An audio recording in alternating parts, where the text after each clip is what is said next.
conceito modo de produção asiático, de acordo com os historiadores, seria uma das principais características das civilizações que surgiram no norte da África, no Oriente Próximo e também em regiões da Índia e da China no período da Antiguidade. Antes de resumir o modo de produção asiática para vocês, vou apresentar as principais características dessas sociedades.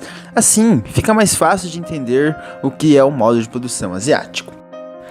Essas sociedades, elas tinham como uma característica que eram sociedades estamentais. Sociedades estamentais são sociedades que não lhe permitem a mobilidade social. Um exemplo, se você nasce nobre, camponês ou escravo, por exemplo, você vai viver naquela estamento a vida inteira. A maioria dessas sociedades tinham como base a economia e a agricultura, e eram sociedades hidráulicas. Sociedades hidráulicas são sociedades que constroem obras hídricas para usufruir melhor os recursos hídricos e tem como a base da economia e da sua sobrevivência o rio. E eram governos teocráticos. Governo teocrático é um governo onde o líder religioso e o líder político são a mesma pessoa. Se vocês querem saber um pouco mais sobre sociedades hidráulicas e sobre a teocracia, temos vídeos exclusivos sobre esse tema aqui no canal, deixarei o link na descrição. Agora vamos ao que interessa. O que é o modo de produção asiático? O modo de produção asiático tem como base um sistema de trabalho chamado servidão coletiva. Dentro desse sistema de trabalho, o povo, a população, era convocada para trabalhar em obras públicas ou obras à vontade do soberano. Um exemplo, a convocação na Mesopotâmia era feito pelo rei. O rei na Mesopotâmia tinha o título de Patesi, e no Egito o rei recebia o título de faraó. Os líderes eram vistos como figuras divinas, ou seja, eles representavam os deuses na terra.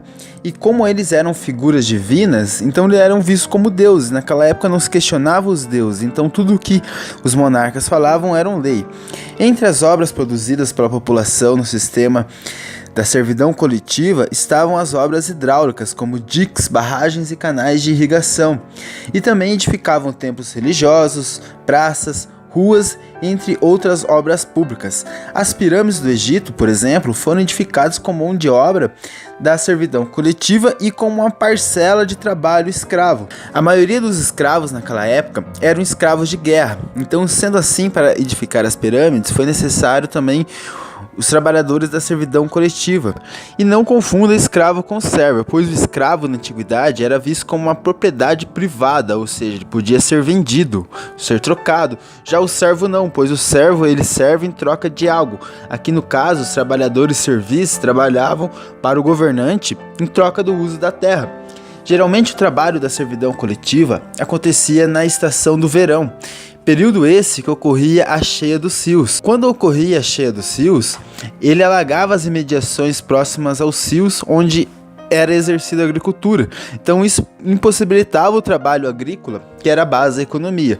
Sendo assim, o governante convocava a população para a construção de obras públicas, já que não era possível trabalhar na agricultura, e também de obras faraônicas, tudo no sistema da servidão coletiva. E lembrando que nesse modo de produção asiático, todas as terras pertenciam ao governante, já que ele era o representante dos deuses da terra. E mesmo trabalhando no sistema da servidão coletiva, eles eram obrigados a pagar como impostos parte daquilo que era produzido nas terras que eles cultivavam.